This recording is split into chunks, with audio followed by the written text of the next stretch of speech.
a Confieso que he leído, con Juan Manuel Ávila. Póngase cómodo y tenga a mano su bebida favorita. Y dispóngase a disfrutar 2 horas de libros, música, entrevistas, noticias, comentarios interesantes sobre diversos temas y mucho más. Leer un libro es avanzar un paso más en el conocimiento de uno mismo. Confieso que he leído. Iniciamos.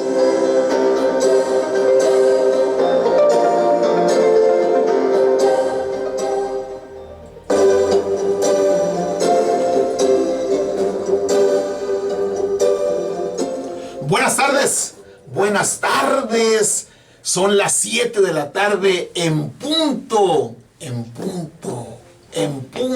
desde esta bella nocturnal, cada vez más fría, aún invernal, pero siempre cálida, hermosa y excitante capital del estado de Sonora, Hermosillo. Es un gusto estar con ustedes hoy, lunes 2 de marzo de 2020, en el tomo 150 de Confieso que he leído. Bienvenidos.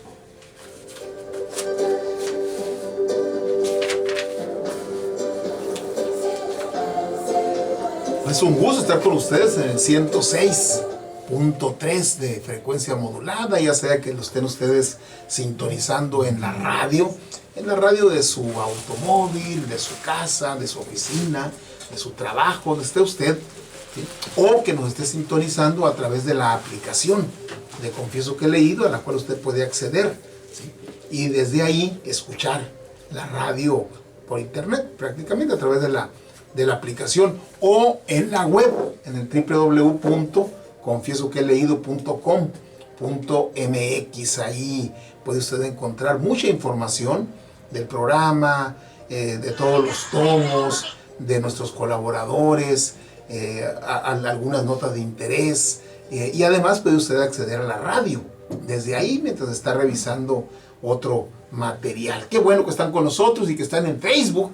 Ya se están reportando los primeros escuchas fieles, frecuentes. Gracias, gracias por sintonizarnos. Pues hoy en el tomo 150 vamos a tener la lectura de la semana, Clemencia, de Ignacio Manuel Altamirano. Para la reflexión va a estar con nosotros la joven Diana Ávila con su emprendimiento, el emprendimiento como estilo de vida. De nuevo en la cabina este lunes, y es un gusto recibirla. Va a estar también, como hicimos compromiso el lunes pasado, el artista plástico Benjamín Rosales. Va a entrar más de lleno al libro, este libro del pintor José Luis Cuevas, que lo trajo a comentar, pero bueno, de alguna manera el lunes anterior empezamos a platicar con él de su obra, porque es un artista plástico, de las cosas que ha hecho, de su experiencia, de su producción, y hoy vamos a hablar del libro de nuevo. Los lunes de proceso vamos a tener también con Edna Gabriela. Va a estar con nosotros la doctora en antropología Laura Carrera. Con ella también hicimos el compromiso. Recuerdan ustedes que estuvo el miércoles de la semana inmediata anterior, estuvo en el espacio del doctor Jorge Pesqueira. Aquí estuvieron los dos platicando acerca de la formación de ciudadanía, de ciudadanos, de seres humanos, la formación de humanidad, de seres humanos. Y la doctora Laura Carrera, una joven mujer, doctora en antropología, que tiene muchos años trabajando en este tema de las cuestiones de humanidad y ese tipo de cosas. Pues va a estar el miércoles impartiendo una conferencia ahí en el auditorio de la escuela de la facultad de medicina. Esta conferencia, que es La humanidad se aprende en casa, en la guardería y en la escuela. Vamos a platicar con ella, con esta joven profesionista, pues con mucho compromiso social. Ha sido funcionaria, ha trabajado pues, en el sector público y también pues, ella ha generado sus propios espacios profesionales y vaya, con mucho éxito. La humanidad se aprende en casa, en la guardería, jardín de niños, preescolar, en la escuela. ¿Sí? Pues es un aprendizaje que realmente lo de ser humano no deberíamos de darlo por descontado y que es automático. La verdad es que es una condición, una cualidad que, como nos va a explicar bien la doctora Laura Carrera, doctora en antropología, pues es una cualidad que debe aprenderse y cultivarse. La frase de la semana, la frase del día, no la semana, la frase del día, porque todos los días les compartimos una frase relacionada con libros y lectura. Y la música, como pues ya va siendo recurrente los lunes, la música va a ser vernácula, la música pues que habla ahí de nuestro país, de esta música clásica mexicana, con visos de mariachi, con visos de tríos, con visos de acompañamiento de ese tipo. Y de nuevo va a estar con nosotros, como el lunes anterior, Amalia Mendoza y Fernando Fernández. Pues ya estamos listos, el equipo de Confieso que he leído, Edna Gabriela, Lupita Martínez, Juan Loaiza, el equipo de Radio Sol, Benjamín Oseguera, María Luisa, ya está lista, todo el mundo, ya estamos listos para llevarles este tomo que además usted va a poder disfrutar ya desde mañana en YouTube, en nuestro canal de YouTube, que ojalá usted acceda a él. Ahí también va a encontrar prácticamente todos los tomos seccionados y usted puede ahí seleccionar. Así que cuando acceda usted al YouTube, a nuestro canal de Confieso que he leído, pues ahí suscríbase si es que no lo ha hecho, ¿sí? Se lo vamos a agradecer mucho. Pues bienvenidos, un saludo a todos quienes nos ven, quienes nos escuchen y a quienes próximamente, muy pronto, se van a incorporar a estas 2 horas que tenemos preparados con mucho gusto. Iniciamos. Café Tatiacta, el café del gran señor, café auténtico de altura, presenta.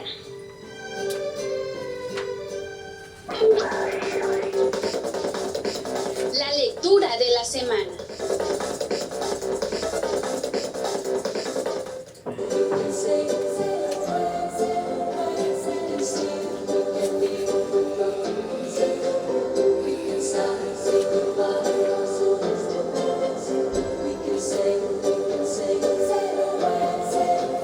Pues ya les comentábamos la semana anterior algunas de las características de don Ignacio Manuel Altamirano como un ferviente seguidor de la corriente del romanticismo. Por eso transcribe ahí unas frases de Hoffmann, les decíamos, E.P.A. Hoffmann,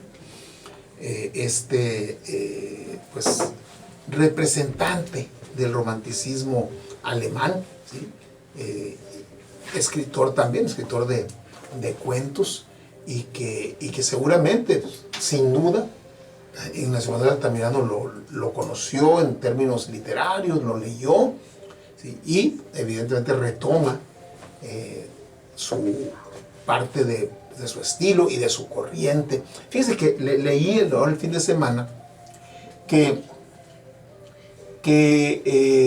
3 de los cuentos de Hoffmann los convirtieron en ópera. Los convirtieron en ópera y los presentaron en Bellas Artes. O sea, una ópera por allá del siglo XIX, ¿sí?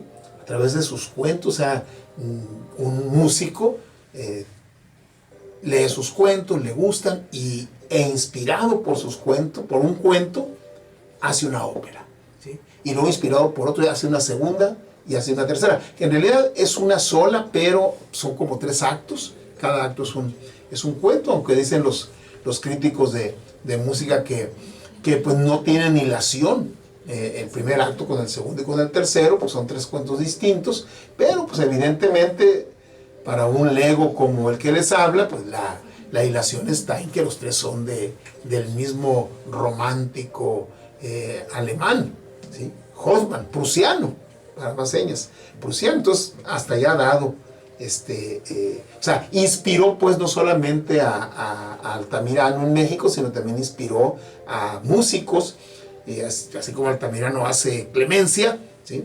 Otros músicos hicieron ópera, ¿sí?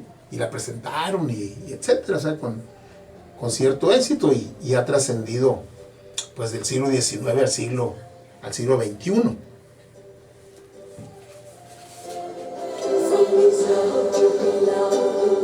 Entonces pues ya les presenté a Fernando Valle, a Enrique Flores, las características de cada uno de ellos, ¿sí? Y bueno, llegan ahí a la plaza de Guadalajara. Pues, en ese tiempo, si los jóvenes casaderos o los jóvenes aventureros, conquistadores, don Juanes, galanes, dandis de la época querían conocer a jóvenes casaderas hermosas, pues se iban a la iglesia, ¿sí? Se iban a la iglesia, obviamente a la plaza. Saben bien ustedes que en este país, siempre enfrente de la iglesia principal de un pueblo, la catedral de una ciudad, ahí está una plaza, y ahí está, ¿sí? Ahí los 2 amigos, bueno, por lo menos compañeros de armas, y que andaban pues ya hermanados yendo a buscar a estas beldades, las encuentran ahí, ¿sí? Y así como Fernando Valle llega con un amigo, con Enrique Flores, otro comandante, Isabel, la prima de Fernando, ¿sí? A quien Fernando va a buscar, ¿sí? Está con una amiga, ¿sí? ¿Sí? Y la mamá de Isabel, que es la prima de Fernando, tía pues de le pregunta a Clemencia: ¿qué te parece? ¿Qué te parece mi sobrino? ¿Sí? Me parece un joven instruido y bueno, dice Clemencia, algo encogido, ¿sí? La prima dice: bueno, Fernando debe de estar enfermo, dice, su palidez no es natural y además sus manos tiemblan, ¿sí? Y se observa algo nervioso, dice, será nervioso, quizá, dice Clemencia. La tía dice que es un muchacho raro, ¿sí? Y en su vida debe ocultarse, dice, algún misterio, ¿sí? Hemos estado en México y en Veracruz, hemos visitado con frecuencia la casa y nunca lo han visto, ¿sí? Al parecer o él se escondía o la familia lo escondía, ¿sí? Tanto más probable es mi suposición, dice la tía, cuando su familia pertenece a un partido mortalmente enemigo de en cuyas filas anda sirviendo mi sobrino. Al parecer, la familia paterna de Fernando eran monárquicos, eran pro-franceses, pro-Maximiliano, y Fernando Valle pues está sirviendo en las filas de la República.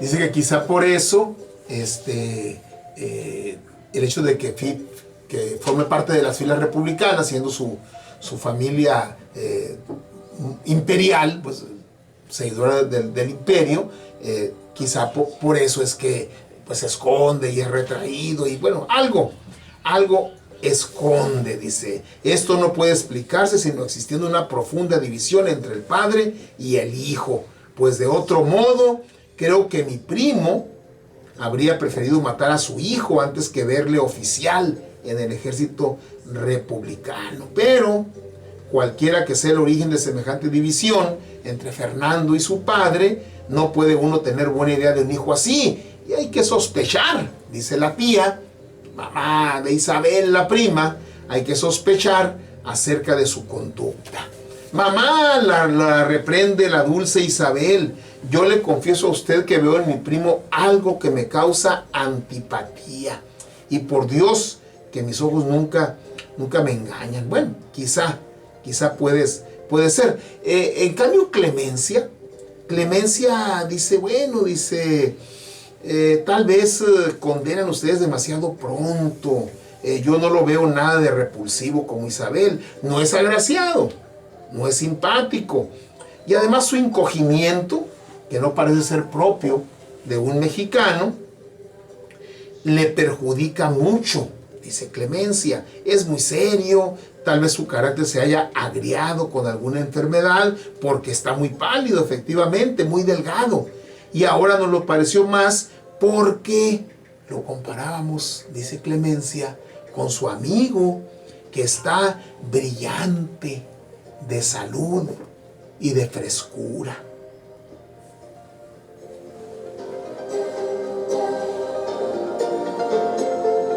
Y bueno, pues era inevitable que dos jovencitas hablaran también pues del otro joven apuesto. Entonces cuando menciona Clemencia al amigo del primo, dice Isabel ruborizándose ligeramente: oh, en cuanto a ese, qué simpático es, qué guapo. Y maliciosamente le dice Clemencia: ¿te agrada, Isabel? Sí, tiene mucha gracia, es muy fino, es un joven distinguido, dice la señora. No hay duda que pertenece a una buena familia. No hay muchos oficiales así, dice Clemencia. Este es un modelo de elegancia y de caballerosidad. ¿Viste qué ojos tiene, Isabel? Y qué bien habla, dice Isabel. Y con qué garbo lleva su uniforme, dice Clemencia. Isabel dice: mi pobre primo Fernando, la primera vez que nos hizo una visita, nos habló de la atmósfera de Jalisco, de los árboles, del lago de Chapala. Ya tú comprenderás, Clemencia, que esto sería muy bueno, pero que no era oportuno, ni tenía chiste. Mi primo será un observador, pero no es nada divertido ni galante. Creo que nunca ha estado en sociedad, pues tartamudea y se avergüenza y se queda callado como un campesino. Flores es diferente, ya lo has visto.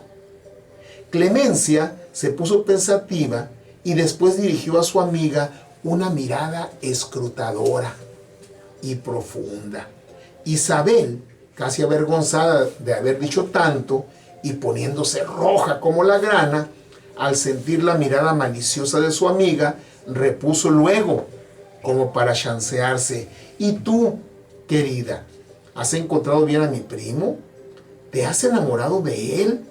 Sí, encantador es tu primo, dice Clemencia, por vida mía.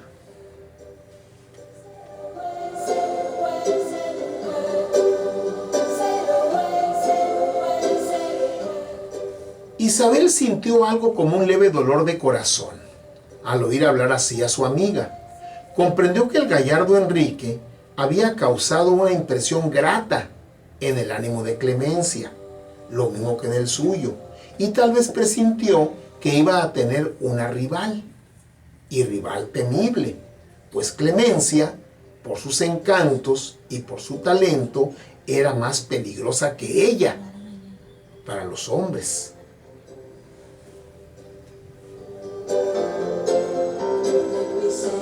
Y dice el doctor, el narrador, dice: ¿pero qué pasaba?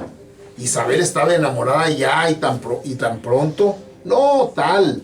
Pero sucedía entonces lo que sucede siempre, que dos beldades se encuentran por primera vez con un hombre superior.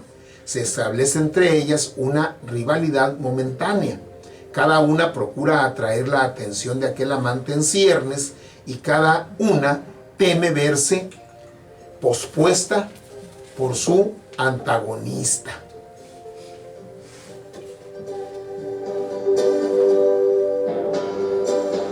Isabel y Clemencia, dice el narrador, eran dos bastante lindas mujeres para que carecieran de adoradores.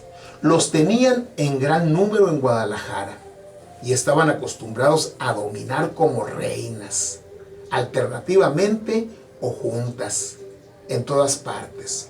Así pues, no era el deseo de ser amada por el primer venido el que las hacía disputarse en aquel instante la preferencia del hermoso oficial, sino el amor propio, innato en el corazón de la mujer y mayor en el corazón de la mujer bella, que quiere conquistar siempre, vencer siempre y uncir un esclavo más al carro de sus triunfos.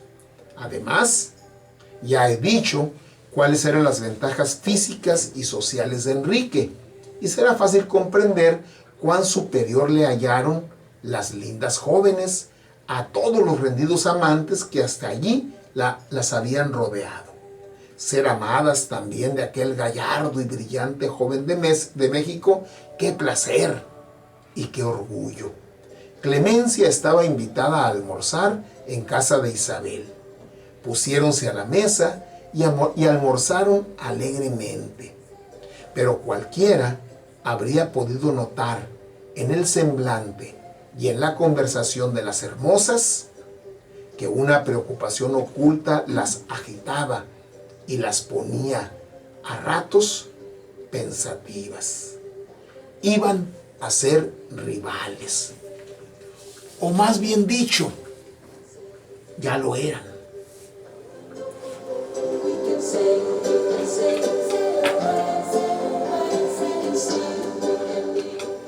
Me parece interesante que leerles, incluso por eso les quise leer esta parte ahí que están, porque vale la pena realmente abrevar de la prosa de Altamirano, ¿sí? Una, porque pues, siglo XIX, un liberal, indígena, muy educado, un hombre muy culto, muy dedicado a la educación y dedicado a las letras, a la política también, fue legislador, etcétera, etcétera, pero además adscrito a la corriente del romanticismo, una corriente que quizá ya en la literatura de nuestros días, pues sea cosa absolutamente del pasado, ¿sí? Pero hay un deleite, por lo menos yo así lo encuentro, hay un deleite en leer esta prosa, porque aparte de que está escrita de manera impecable, de manera bella, nos muestra pues los vocablos, los giros idiomáticos, las frases, de alguna manera frases hechas, la forma de pensar, ¿sí? de los jóvenes varones de aquel tiempo, por lo menos de dos de ellos, que de alguna manera resumen las particularidades de los jóvenes veinteañeros, además, pues militares, muchos de ellos prácticamente a fuerzas, a fuerzas, porque eran ejércitos que realmente se formaban sin ser realmente integrados por soldados, por oficiales egresados del colegio militar, ¿sí? Era un país en guerra en ese momento, era un país en guerra, y en guerra de invasión, ¿no? Entonces prácticamente pues todos estaban llamados a la defensa de la patria, y muchos de ellos, el caso de Fernando por ejemplo, pues ven una manera de pues hacerse un porvenir, hacerse un destino apropiado, labrarse o morir en el campo de batalla, que era una posibilidad. Lo mismo que Enrique, ¿sí? Hacer su vida pues profesional o su vida. Ahí en algunas partes nos dicen qué es lo que quiere Enrique, ¿sí? Cuáles son sus pensamientos oportunistas, no solo en el terreno del amor, sino también en el terreno de la política, en el terreno de la milicia, y cuáles son las pretensiones de Fernando, ¿no? Entonces nos muestra, nos describe el maestro Altamirano estas características de los jóvenes varones de la segunda mitad del siglo XX mexicano, en plena segunda intervención francesa, en plena guerra, ¿sí? Y por otra parte, pues las características de dos jóvenes pues, acomodadas, ¿sí? De familias de buenos recursos en Guadalajara, es una de las principales ciudades, si no es que la segunda ciudad más importante del país, ¿sí? Si no es que la primera, ¿sí? Superior incluso a la Ciudad de México, pero bueno, una de las dos más grandes y más importantes. Entonces, ciudad grande Guadalajara, plaza importante en todos los sentidos, familia acomodada, jóvenes bellas, veinteañeras, ¿sí? Ese es el prototipo del que nos está hablando, el escritor a través del narrador, ¿sí? Y que nos describe pues cuáles son los pensamientos. En ese tiempo, buena parte de las jóvenes de esa clase social, pues su aspiración fundamental era casarse. Y la aspiración de las mamás era casarlas con un buen partido, decían en ese tiempo, ¿sí? Esa es pues clemencia. Ya bien, van viendo más o menos, todavía no se notan mucho las diferencias, un poco la manera de ver, pues. De alguna manera Isabel es muy implacable en sus comentarios hacia Fernando, ¿sí? Y Clemencia es más moderada, más discreta, ¿sí? O sea, va viendo ya cuáles son las formas de pensar y de sentir de las dos. En la que sí coinciden ambas es en la gallardía, el atractivo y quizá el deseo secreto, no tan secreto, de ser la preferida de un joven caballero atractivo, militar, valiente, ¿sí? Y poder llegar a ser un matrimonio con él. Y esto pues, va a generar, quiera ser que no, una cierta rivalidad entre las dos jóvenes hermosas, ¿sí? Aparentemente por el amor del galán don Juan Enrique Flores.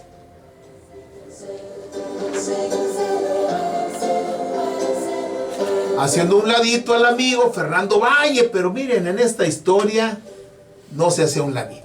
Y vamos a seguirle platicando las vicisitudes de estas dos jóvenes beldades y de estos dos jóvenes militares. Tomamos nuestro separador y lo colocamos.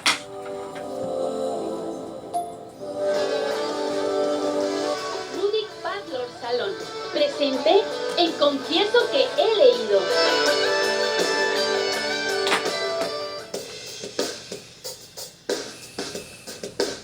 Para la reflexión.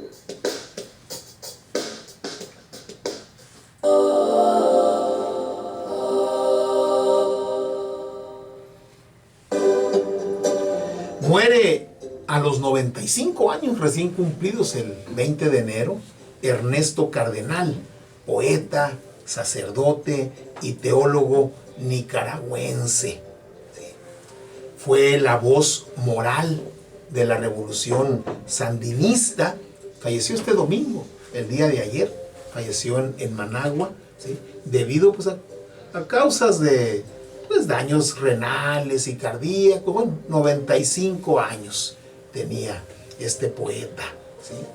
Fuentes cercanas confirmaron la muerte de este destacado integrante de la llamada teología de la liberación, ¿sí? Él había nacido en Granada, Nicaragua, ¿sí? Y se había incorporado a la lucha contra la dinastía de los Somoza, ¿sí? Ernesto Cardenal fue muy conocido por toda América. Ya era conocido desde los años 50, 60 por su poesía, ¿sí?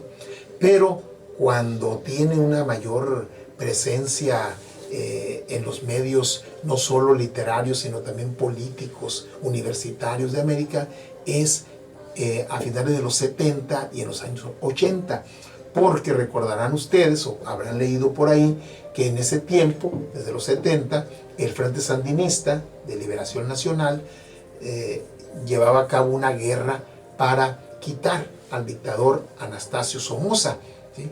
Representante ya de una familia que tenía más de 30 años, mal gobernando sangrientamente a Nicaragua. Y el Frente Sandinista, heredero de la lucha de César Augusto Sandino desde los años 20 y 30, ¿sí?